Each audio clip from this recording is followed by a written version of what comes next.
ये जो इंट्रो आपने वीडियो के शुरू में देखा है, आज हम आपको ये बनाना सिखाएंगे। और इसके लिए हमें चाहिए काइनमास्टर की एप्लीकेशन। अगर आपके मोबाइल में है तो ठीक है, नहीं तो इसका लिंक भी आपको डिस्क्रिप्शन में मिल जाएगा। तो काइनमास्टर को ओपन करते हैं। काइनमास्टर को ओपन करने के बाद कुछ इस तरह का इंटरफेस आपके सामने आएगा। न्यू प्रोजेक्ट पर क्लिक करेंगे। न्यू प्रोजेक्ट पर क्लिक करने के बाद कुछ इस तरह का इंटरफेस आपके सामने आएगा और यहाँ पर हम अपने प्रोजेक्ट का नाम सेव करेंगे। नाम लिखेंगे प्रोजेक्ट का नाम लिखने के बाद हम क्रिएट के बटन पर क्लिक करेंगे। क्रिएट के बटन पर क्लिक करने के बाद कुछ इस तरह का इंटरफेस आपके सामने आएगा और अब हम यहाँ से वो इंट्रो लेंगे जो हमने इस वीडियो में इस्तेमाल करना है। वो इंट्रो हम यहाँ से लेंगे। उसके बाद हम कुछ इस टाइमिंग पर आकर कुछ इस पोजीशन पर आएंगे और फिर हम लेयर पर क्लिक करेंगे।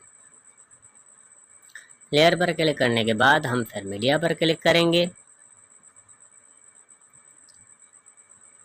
मीडिया पर क्लिक करने के बाद हम अपने चैनल का लोगो लेकर आएंगे। अपने चैनल का लोगो लाने के बाद हम अपने चैनल के लोगो की साइज़ अपने इंट्रो, जहाँ पर हमारा इंट्रो है, उतनी साइज़ करेंगे।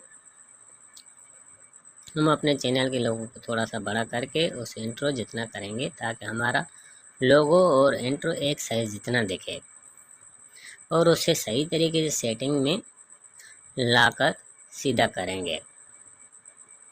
कुछ इस तरह की सेटिंग के बाद हम बैक करेंगे। हम लेयर पर क्लिक करेंगे, टेक्स्ट पर क्लिक करेंगे और यहाँ पर हम अपने चैनल का नाम लिखेंगे। चैनल का नाम लिखने के बाद हम ओके पर क्लिक करेंगे और फिर अपने चैनल के नाम को ड्रैग करके थोड़ी उसकी साइज़ बढ़ाएंगे और अपने चैनल के लोगो के नीचे सेटिंग से रखें। फिर फॉन्ट चेंज करने के लिए डबल ए पर क्लिक करेंगे और यहाँ से माय फॉन्ट को सिलेक्ट करेंगे। माय फॉन्ट को सिलेक्ट करने के बाद यहाँ से हम एक फॉन्ट सिलेक्ट कर रहे हैं। आप कोई सा भी फॉन्ट अपनी मर्ज़ी से सिलेक्ट कर सकते हैं। उसके बाद हम बैक करेंगे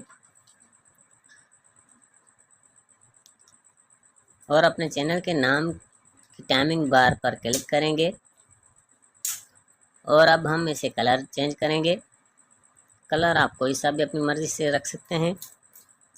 उसके बाद हम इसे एनिमेशन देंगे। एनिमेशन के लिए हम एनिमेशन पर क्लिक करेंगे और मैं इसे लेटर बाय लेटर के एनिमेशन दे रहा हूँ। आप कोई सी भी एनिमेशन दे सकते हैं और इसकी टाइमिंग में रख रहा हूँ 0.5 से थोड़ी सी ज़्यादा। और हम यहाँ पर एरो पर क्लिक करेंगे, बैक आएंगे। उसके बाद हम अपने चैनल के नाम की टाइमिंग बार पर क्लिक करेंगे और उसे ड्रैग करके अपने पहले बैकग्राउंड जितना करेंगे। अब हम फिर अपने चैनल के लोगों की टाइमिंग बार को भी ड्रैग करके अपने पहले बैकग्राउंड जितना करेंगे। उसके बाद हम फिर अपने चैनल के लोगो पर क्लिक करेंगे, टाइमिंग बार पर, और ब्लेंडिंग पर आएंगे और इसे स्क्रीन करेंगे। उसके बाद हम एरो पर क्लिक करेंगे और बैक आएंगे। अब यहाँ पर तकरीबन हमारा इंट्रो पूरा हो चुका है। अब आखिरी सेटिंग रह गई है, उसके लिए हम सेटिंग पर क्लिक करेंगे, वीडियो पर क्लिक करेंगे और वीडियो फेड आउट को एनेबल करेंगे। उसके बाद हम क्रॉस पर क्लिक करेंगे और अब हमारा ये इंट्रो बन चुका है। अब हम इसे प्ले करके देखेंगे।